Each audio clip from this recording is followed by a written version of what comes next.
Good morning, all. Today we are going to discuss about the short story "Appointment in Samara" by William Somerset Maugham. So let me introduce the author, William Somerset Maugham.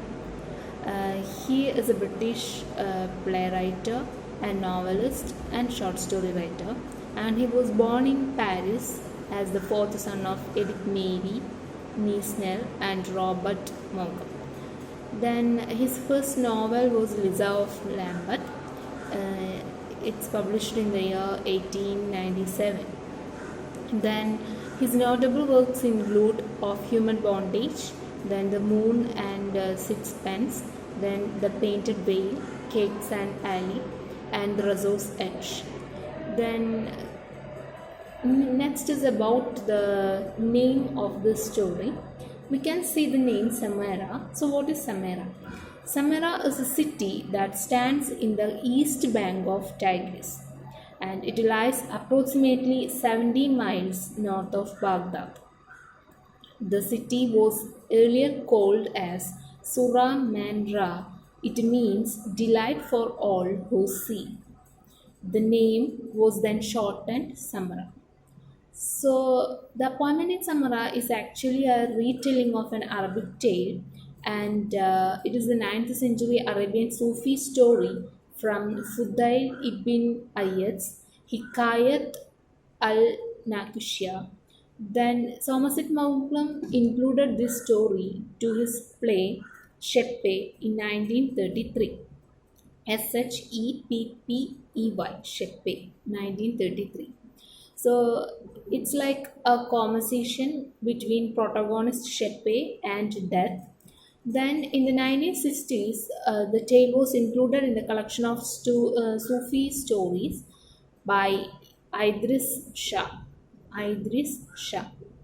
Then a familiar but older tale also found in Babylonian books, and it is also added in an epigraph to a 1952 novel by John O'Hara. Then the tale was included in Jeffrey Archer's collection of short stories, To Cut a Long Story Short, 2000 published. Then next is about the story, Appointment in Samara. So it starts like death speaks, Maranam പറയുന്നു.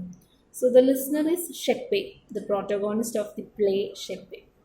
അപ്പോൾ രണ്ട് ക്യാരക്ടറാണുള്ളത്, ഷെപ്പേ and death. അപ്പോൾ death ഷെപ്പേക്ക് കഥ പറഞ്ഞു കൊടുക്കും. Okay, so there was a merchant in Baghdad. So the story sets in Baghdad. Merchant in Baghdad who sent his servant to market to buy provisions.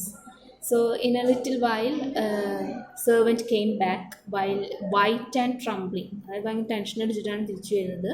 And said, Master, just now when I was in the marketplace, I was jostled by a woman in the crowd, and when I turned, I saw it was death that jostled me. അപ്പോൾ പറയാണ്, മാർക്കറ്റിലോട്ട് ഞാൻ സാധനങ്ങൾ വാങ്ങാൻ പോയതാണ്. So ആൾക്കൂട്ടത്തിനിടയിൽ ഒരു സ്ത്രീ എന്നെ തുറച്ചു നോക്കുന്നുണ്ടായിരുന്നു. ദെൻ ഞാനൊന്ന് ശ്രദ്ധിച്ചു നോക്കിയപ്പോഴാണ് എനിക്ക് മനസ്സിലായത് അത് ഡെത്താണെന്ന്. She looked at me and made a threatening gesture. എന്നെ പേടിപ്പിക്കുന്ന തരത്തിലാണ് നോക്കിയത്. Now lend me your horse and I will ride away from the city and avoid my fate. അപ്പോൾ സെർവൻറ്റ് മെർച്ചൻറ്റിനോട് പറയണം, നിൻ്റെ ഹോഴ്സ് ഒന്ന് എനിക്ക് കടന്നു തരൂ. സോ ഞാൻ ഹോഴ്സിൽ കയറി എങ്ങോട്ടേലും പോയിക്കോളാം. അപ്പോൾ എൻ്റെ ഫേറ്റിൽ നിന്ന് എനിക്ക് അവോയ്ഡ് ആവാം. ഇവിടെ ഫേറ്റ് എന്ന് പറയുന്നത് സെർവൻസിൻ്റെ ഡെത്താണ്, സെർവൻസ് ഡെത്ത്. അതാണ് ഇവിടെ ഫേറ്റ് എന്ന് ഉദ്ദേശിക്കുന്നത്. I will go to Samarra and the death will not find me. അപ്പോൾ ഇയാൾ തിരഞ്ഞെടുത്ത പ്ലേസ് സമറയാണ്. Because death will not find me എന്നാണ് പറയുന്നത്. കാരണം സമറയിൽ സന്തോഷം മാത്രമേ ഉള്ളൂ. Delight for all who see. അവിടെ മരണം വരില്ല എന്നാണ് വിശ്വാസം. Then the merchant spurs in its flanks, and the merchant lent him his horse, and the servant mounted it, and he dug his spurs in its flanks, and as fast as the horse could gallop, he went. Then the merchant went down the marketplace, and he saw me standing in the crowd, and he came to me and said, Why did you make a threatening gesture to my servant? So when you saw him this morning. അപ്പോൾ ഇവിടെ പറയുന്നത് death മാർക്കറ്റിൽ തന്നെ നിൽക്കുന്നുണ്ട്. അപ്പോൾ ഈ സമയത്ത് servant നമ്മുടെ മെർച്ചൻറ്റിനോട് കുതിരേനെ കടം ചോദിക്കുകയാണ്. മെർച്ചൻറ്റ് കുതിരേനെ കൊടുക്കുന്നു. ദെൻ സെർവൻറ്റ് അതിന്മേ കയറി പോവാണ്. അതായത് കുതിരപ്പുറത്തിരിക്കാനുള്ള ആ ഒരു സംഭവങ്ങളെയാണ് ഫ്ലാങ്ക്സ് സ്പേഴ്സ് എന്നൊക്കെ പറയുന്നത്. ഈ കുതിരയുടെ മുകളിൽ വെക്കുന്ന സീറ്റും അതിനോട് ജോയിനായിട്ട് കാല് വെക്കാനുള്ള ഒരു സ്റ്റാൻഡ് പോലത്തെ സംഭവമുണ്ട്. ദെൻ അതിൽ കയറി ഇരുന്നിട്ട് കയറിങ്ങനെ വലിച്ചാൽ മാത്രമേ എന്ത് ചെയ്യുള്ളൂ, കുതിര സ്പീഡിൽ പോകുള്ളൂ. അപ്പം അങ്ങനെ പോകുന്നതിനെയാണ് അവിടെ പറഞ്ഞിരിക്കുന്നത് ഗലോപ്പ് ഈവൻറ്റ് എന്ന് പറയുന്നത്. അപ്പോൾ കാലോട്ട് ഇങ്ങനെ തട്ടി കയറിങ്ങനെ വലിക്കുമ്പോഴാണ് ആ കുതിര സ്പീഡിൽ പോകുന്നത്. സോ ഈ സെർവൻറ്റിനെ പറഞ്ഞയച്ച ശേഷം മെർച്ചൻറ്റ് മാർക്കറ്റിലോട്ട് വരികയാണ്. സോ ഡെത്ത് അവിടെ നിൽക്കുന്നുണ്ട്. അപ്പോൾ ഡെത്തിനോട് ചോദിക്കുകയാണ്, നീ എന്തിനാണ് എൻ്റെ സെർവൻറ്റിനെ ഇങ്ങനെ തുറച്ചു നോക്കി പേടിപ്പിച്ചത്? രാവിലെ കണ്ടപ്പോൾ എന്തിനാണ് പേടിപ്പിച്ചതെന്ന് ചോദിക്കുന്നു.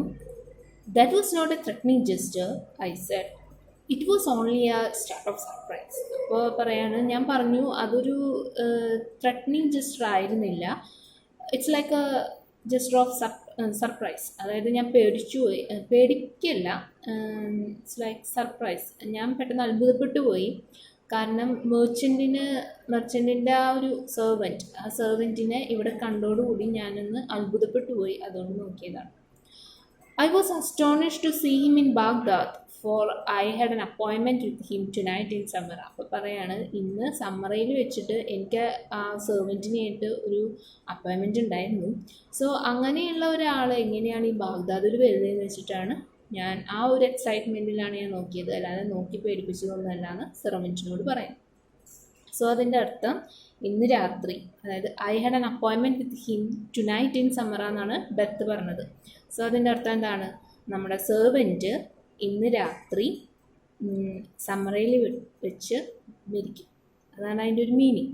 അപ്പോൾ ഇവിടെ നമ്മുടെ സെർവൻറ്റ് ഫെയ്റ്റിനെ അവോയ്ഡ് ചെയ്യാൻ വേണ്ടിയിട്ടാണ്, വിധിയെ, ഫെയ്റ്റ്, ഡെസ്റ്റിനി, അതിനെ അവോയ്ഡ് ചെയ്യാൻ വേണ്ടിയിട്ടാണ് കുതിരപ്പുറത്ത് കയറി ഇങ്ങോട്ട് പോയത്, സമ്മറയിലോട്ട് പോയത്.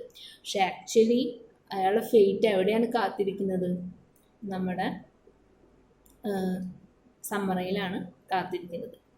അപ്പോൾ ഇതാണ് സ്റ്റോറി. സിമ്പിൾ ക്യൂട്ട് സ്റ്റോറിയാണ്, മിനിമം ലാംഗ്വേജേ ഉള്ളൂ, നമുക്ക് എല്ലാവർക്കും മനസ്സിലാവും. ഇതിലൊരു ഐറണി വരുന്നത്, എല്ലാവരെയും തേടി മരണം വരും, ബട്ട് ഹിയർ ദ മെർച്ചൻറ്റ് എന്ത് ചെയ്യുന്നു, ഡെത്തിനെ തേടി പോവുകയാണ്. ആ ഒരു ഐറണി ഇതിൽ വരുന്നുണ്ട്. അപ്പോൾ ഇത്രയേ ഉള്ളൊരു സ്റ്റോറി. അപ്പോൾ നമുക്കിതിലൊരു തീം ആയിട്ട് പറയാനുള്ളത്, V can't escape from death. നമുക്ക് ഡെത്തിൽ നിന്ന് എന്തില്ല, ഒരു രക്ഷ ഇല്ല. നമ്മളെവിടെ പോയാലും അത് നമ്മളെ തേടി വരും. അതുപോലെ തന്നെ വേറൊരു തീം വരുന്നതാണ് V can't escape from fate. അതാണ് ഏറ്റവും ഇമ്പോർട്ടൻറ്റ് തീം എന്ന് പറയാൻ പറ്റുന്നത്. ഐഡിയ ഓഫ് ഫാറ്റലിസം എന്നൊക്കെ പറയും. അതായത് V can't escape from fate, നമുക്ക് ഒരിക്കലും വിധിയിൽ നിന്ന് ഒളിച്ചോടാനായിട്ട് പറ്റില്ല. അപ്പോൾ ഇവിടെ മെർച്ചൻറ്റിൻ്റെ കാര്യം എടുത്തു കഴിഞ്ഞാൽ മെർച്ചൻറ്റിന് അറിയാം മെർച്ചൻ്റ് എല്ലാം മരിക്കാൻ പോകുന്നതെന്ന്. സോ ആൾ ഭയങ്കര ധൈര്യത്തിൽ എന്ത് ചെയ്തു, അപ്രോച്ചസ് ടു ഡെത്തിൻ്റെ അടുത്തോട്ട് പോയി. അതുപോലെ എന്ത് ചെയ്തു, വെറും ഇത് പോവല്ല ചെയ്യുന്നത്, ക്വസ്റ്റ്യൻ ചെയ്യാണ് ചെയ്യുന്നത്. നമ്മുടെ ഡെത്തിനെ മെർച്ചൻറ്റ് ക്വസ്റ്റ്യൻ ചെയ്യാണ് ചെയ്യുന്നത്. ദെൻ സെർവൻ്റ് ആണെങ്കിൽ പേടിച്ചു. കാരണം എന്താണ്, സെർവൻറ്റിനെ തേടിയിട്ടാണ് ഡെത്ത് വന്നിരിക്കുന്നത്, സെർവൻറ്റിനെയാണ് തുറച്ചു നോക്കിയത്. അപ്പോൾ സെർവൻറ്റ് പേടിച്ചു. അങ്ങനെ സെർവൻറ്റ് എന്ത് ചെയ്യുന്നു, സമ്മറയിലോട്ട് പോകുന്നു. പക്ഷേ ആക്ച്വൽ ഫെയ്റ്റ് എവിടെയാണുള്ളത്, സമ്മറയിലാണ് കാത്തിരിക്കുന്നത്. സോ ഇതാണ് സ്റ്റോറി. ഭയങ്കര ക്യൂട്ടായിട്ടുള്ള സ്റ്റോറിയാണ്. ഇനി ഇതിൽ കുറച്ച് ക്വസ്റ്റ്യൻസ് ഇമ്പോർട്ടൻ്റ് ആയിട്ട് നമുക്ക് വരുന്നത് എന്താണെന്ന് വെച്ച് കഴിഞ്ഞാൽ, സ്റ്റോറിയുടെ ലൊക്കേഷൻ, കറക്റ്റ് ലൊക്കേഷൻ എവിടെയെന്ന് നമുക്ക് കൺഫ്യൂഷൻ ആവാനായിട്ട് സാധ്യതയുണ്ട്. Actually the correct location is ബാഗ്ദാദിൽ വെച്ചിട്ടാണ് ഈ സ്റ്റോറി നടക്കുന്നത്. ദെൻ ലേറ്റർ സെർവൻറ്റ് എന്ത് ചെയ്യുന്നു, ഗോൺ ടു സമ്മറ. അത് കഴിഞ്ഞിട്ടാണ് സെർവൻറ്റ് സമ്മറയിലോട്ട് പോകുന്നത്. ദെൻ സെർവൻറ്റ് മാർക്കറ്റിലോട്ട് എന്തിനാണ് പോകുന്നത്, to buy provisions. Then the servant എന്തിനാണ് സമ്മറയിലോട്ട് പോയത്, because he wanted to escape from death. Actually ഇവിടെ ഡെത്ത് എന്ന് ഉദ്ദേശിക്കുന്നത് എന്താണ്, അദ്ദേഹത്തിൻ്റെ ഫെയ്റ്റ് തന്നെയാണ്. സോ അതിൽ നിന്ന് രക്ഷപ്പെടാൻ വേണ്ടിയിട്ടാണ് സമ്മറയിലോട്ട് പോകുന്നത്. Then the most important question is idea of fatalism in this tale. Idea of fatalism എങ്ങനെയാണ് ഈ ടെയിൽ വരുന്നതെന്നാണ്. സോ നമ്മൾ എസ് എഴുതുമ്പോൾ നമ്മൾ ഈ സ്റ്റോറിയുടെ സമ്മറി മൊത്തം എഴുതണം. Then we can't escape from death എന്നുള്ള ആ ഒരു പോയിൻ്റാണ് ഇതിൽ ഹൈലൈറ്റ് ചെയ്ത് നിർത്തേണ്ടത്. ഇനി നെക്സ്റ്റ് ഇതിൽ പറയാനുള്ള ഒരു കാര്യം, ഈ ഷെപ്പെ എന്ന് പറഞ്ഞ പ്ലേയുടെ ഒരു എൻഡ് ഓഫ് ദി പ്ലേ എന്ന് പറയില്ലേ, അതായത് ഒരു ലാസ്റ്റ് പാർട്ട്, അവിടെ ആയിട്ടാണ് നമ്മുടെ ഈ ഒരു അപ്പോയിൻമെൻറ്റ് ഇൻ സമ്മർ എന്ന് പറഞ്ഞിട്ടുള്ള ആ ഒരു ടെയില് മൗഗം ഇൻക്ലൂഡ് ചെയ്തിരിക്കുന്നത്. അതായത് എൻഡ് ഓഫ് ദി പ്ലേ അല്ലെങ്കിൽ ആ ക്ലൈമാക്സിൻ്റെ ആ ഒരു വശം, ലാസ്റ്റ് പാർട്ട്, അവിടെയാണ് ഇത് എഴുതിയിരിക്കുന്നത്. സോ ക്യാരക്ടേഴ്സിന് മറക്കരുത്, ഷെപ്പെ ആൻഡ് ഡെത്താണ് നമ്മുടെ പ്ലേ, അതായത് ഷെപ്പെ എന്നുള്ള പ്ലേയിലെ ക്യാരക്ടേഴ്സ്. ദെൻ നമ്മുടെ സ്റ്റോറിയിൽ വരുന്നത് ഡെത്ത് സ്പീക്സ് എന്ന് പറഞ്ഞിട്ടാണ്. അപ്പോൾ അവിടെ ഒരു സൈലൻറ്റ് ലിസണർ ഉണ്ട്. That silent listener is Sheppey and the narrator of the story is death. Narrator means ആരാണ് സ്റ്റോറി പറയുന്നത്, അവരാണ് narrator. So the narrator is death. ഇനി നമ്മുടെ അപ്പോയിൻമെൻറ്റ് ഇൻ സമ്മറിയിലെ ക്യാരക്ടേഴ്സാണ് merchant and servant. Merchant and servant. And മെർച്ചൻ്റാണ് ഡെത്തിൻ്റെ അടുത്ത് പോയിട്ട് ചോദ്യം ചോദിക്കുന്നത്. സെർവൻ്റാണ് ഡെത്തിനെ പേടിച്ച് സമ്മറിയിലോട്ട് പോകുന്നത്. അങ്ങനെ അയാൾക്കാണ് ഡെത്തിൻ്റെ അപ്പോയിൻമെൻറ്റ് കിട്ടുന്നത്.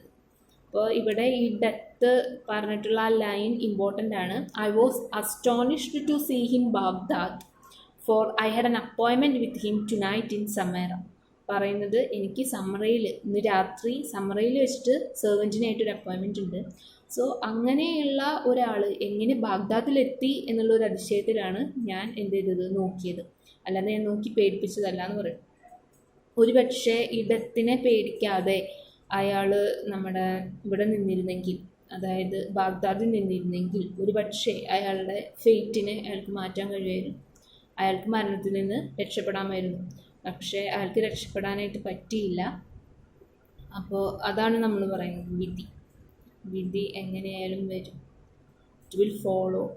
നമ്മളെ എവിടെ പോയാലും നമ്മളെ പിന്തുടരും എന്ന് പറയുന്നു.